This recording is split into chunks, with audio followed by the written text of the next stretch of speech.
gozarnos hoy en la palabra de Dios. Hay un libro que es bastante complicado para encontrar en la Biblia. Ábranla por favor en el libro de Génesis capítulo 3. Así que vamos a gozarnos hoy en la palabra de Dios. Y vamos a leer del versículo 1 al 6. Podríamos incluir hasta el 14, pero solo vamos a leer hasta el 6. Dice así la palabra de Dios y nos ponemos en pie en esa actitud reverente al Señor y a su santa palabra. Pero la serpiente era astuta, más que todos los animales del campo que Jehová Dios había hecho, la cual dijo a la mujer: ¿con que Dios os ha dicho, no comáis de todo árbol del huerto? Y la mujer respondió a la serpiente: del fruto de los árboles del huerto podemos comer, pero del fruto del árbol que está en medio del huerto, dijo Dios, no comeréis de él, ni le tocaréis, para que no muráis. Entonces la serpiente dijo a la mujer: no moriréis, sino que sabe Dios que el día que comáis de él serán abiertos vuestros ojos, y seréis como Dios, sabiendo el bien y el mal. Y vio la mujer que el árbol era bueno para comer, y que era agradable a los ojos, y árbol codiciable para alcanzar la sabiduría, y tomó de su fruto, y comió. Y dio también a su marido, el cual comió así como ella, y yo podría decir hoy, por eso estamos como estamos. Que Dios se glorifique en su palabra y nos hable a la conciencia en esta mañana, es mi mejor deseo. Pónganse cómodos, relájense, suéltense. Un anuncio más, por favor, no deje su celular ni siquiera en vibración, porque cuando le empiece a temblar la cintura, usted le va a prestar atención a eso, se va a desconcentrar y se pierde la bendición. El tema que voy a compartir con ustedes es la vergüenza del pecado. El pecado avergüenza, mis amados en Cristo. Que muchos no lo quieran aceptar es diferente, pero las Santas Escrituras nos hablan con toda claridad acerca de esto. Hoy, en el mensaje, voy a tener que mencionar al enemigo, aunque sé que a muchos les molesta.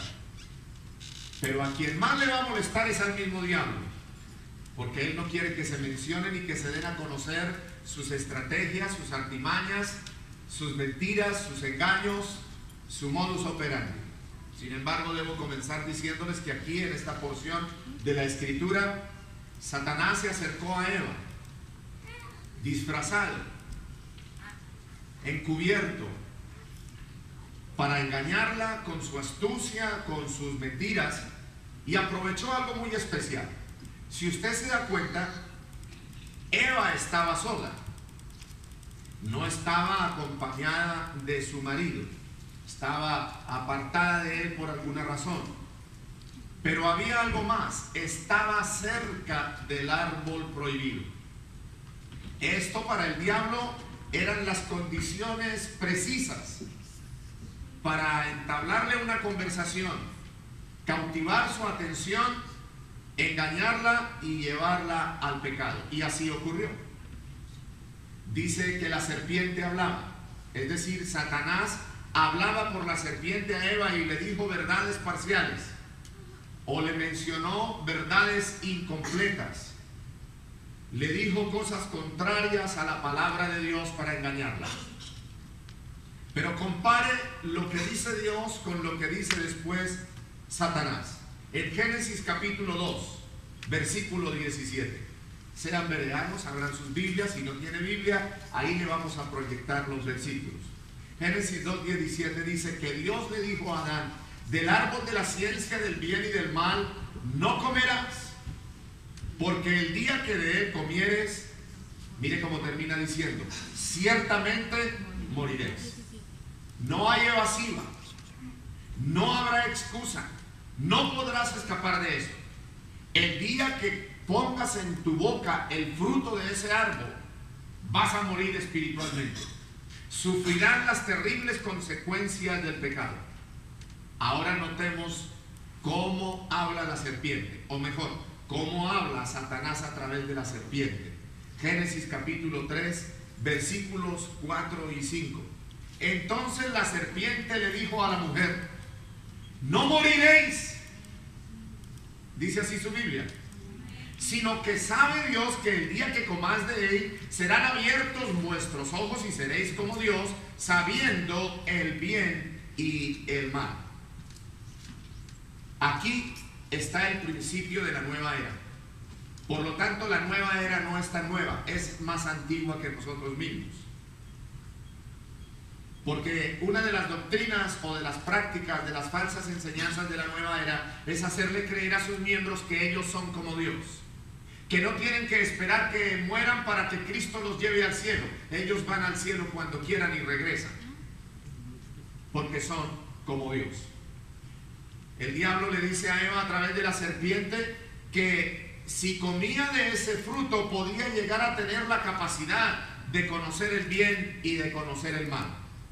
Y ese conocimiento precisamente era el que llevaría a Eva y a su marido Adán a la pérdida de la inocencia, a la muerte espiritual delante de Dios, para vivir desde ese momento en adelante en la vergüenza y las terribles consecuencias del pecado. ¿Lo está entendiendo? ¿Lo está recibiendo? Amén. Dígale a su compañero de asiento: hermano, tenemos que divorciarnos del pecado. Ahora, hay buenas noticias. El diablo se salió con la suya, pero Dios siempre tiene un plan para rescatarnos. Dios siempre tiene un plan en favor de ustedes y en favor mío. En la primera epístola de Juan, en el capítulo 3, si usted abre su Biblia se va a dar cuenta en el versículo 8. Primera de Juan 3:8, allí la palabra de Dios nos habla y nos dice: el que practica el pecado es del diablo. Es decir, escúchelo bien, la persona que se deleita en practicar el pecado, la persona que tiene una mente maquiavélica y prepara de antemano cómo causarle daño al prójimo, cómo rebelarse contra Dios, cómo quebrantar la palabra, cómo desobedecer, cómo incurrir en la inmoralidad. Dios dice que esas personas son propiedad del diablo.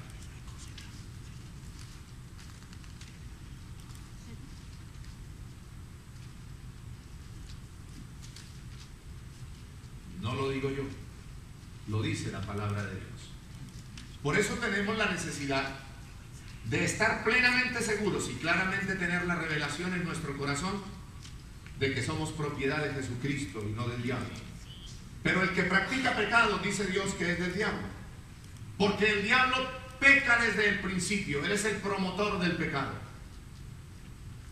Usa todo lo que tiene para promover el pecado, la inmoralidad, la confusión del sexo, el robo, la mentira, el engaño, la traición, la falsedad, la envidia, la hipocresía y toda obra de la carne. ¿Cuál es la buena noticia entonces? Que después dice en ese versículo: pero para eso apareció el Hijo de Dios, para deshacer las obras del diablo.